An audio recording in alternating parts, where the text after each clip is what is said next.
राज्यामध्ये मान्सूनला ब्रेक लागलेला आहे आणि त्यामुळे शेतकऱ्यांना प्रश्न पडला आहे की पेरणी करायची किंवा नाही। याच विषयाचं उत्तर देणारा हा रिपोर्ट बघूया।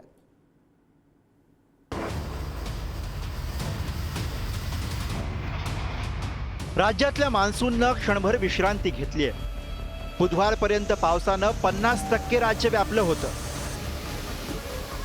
पण मराठवाडा आणि विदर्भात प्रवेश करताच पावसाचा वेग मंदावला। हवेचे दाब अचानक वाढल्यानं मान्सूनचा प्रवासही महाराष्ट्राच्या मध्यावर थांबलाय। त्यामुळे राज्यात 6 जून पर्यंत मोठ्या पावसाची शक्यता नाही असा अंदाज हवामान खात्यानं दिलाय। तसंच 10 जून पर्यंत पावसाची उघडीप राहील असंही हवामान तज्ज्ञांनी म्हटलंय। 30 मे ते 6 जून पर्यंत पावसाची उघडीप राहील। 6 ते 10 जून पर्यंत तुरळक पाऊस पडेल। येणारे 5 दिवस असं मी सांगितलं की मराठवाडा आणि मध्य महाराष्ट्रातील बहुतांश ठिकाणी उघडीपच दिसून येणार आहे। आणि 6 ते 10 जूनचा पुढचा आठवडा जर बघाल तर आमचं एक्सटेंडेड रेंज प्रेडिक्शन फोरकास्ट आहे। त्यामध्ये असं गायडन्स देत आहे की तो जो आठवडा आहे त्यावेळी सुद्धा पाऊस हा सरासरीपेक्षा कमीच पडण्याची शक्यता आहे। पण कसं असतं की येणारे 4 ते 5 दिवसांचा जो फोरकास्ट असतो त्याची ॲक्युरसी जास्त असते। राज्यात मान्सूनपूर्व पाऊस खूप जास्त पडल्यानं शेतकऱ्यांना मशागतीची कामं करताच आली नाहीत।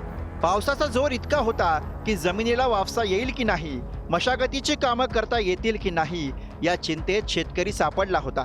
पण आता पावसानं ब्रेक घेतल्यानं मशागतीसाठी शेतकऱ्यांची लगबग सुरू झाली आहे। दरम्यान 5 जून नंतर शेतकऱ्यांनी पेरणीसाठी सुरुवात करावी असं आवाहन कृषी विभागाकडनं करण्यात आलंय।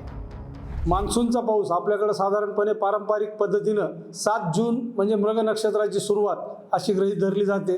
त्याच्यामुळं मृग नक्षत्रानंतर म्हणजे 5 जून नंतर जर 2-3 चांगले पाऊस झाले, पेरणी योग्य पाऊस झाले, पेरणी योग्य पाऊस म्हणजे आपल्या विद्यापीठाच्या व्याख्येप्रमाणे जमिनीमध्ये 4 इंचापर्यंत ओल गेल्यानंतरच प्रत्यक्ष पेरणी करायला पाहिजे खरीपातल्या पिकांची, अशा सूचना आम्ही सगळ्या शेतकरी बंधूंना दिल्या।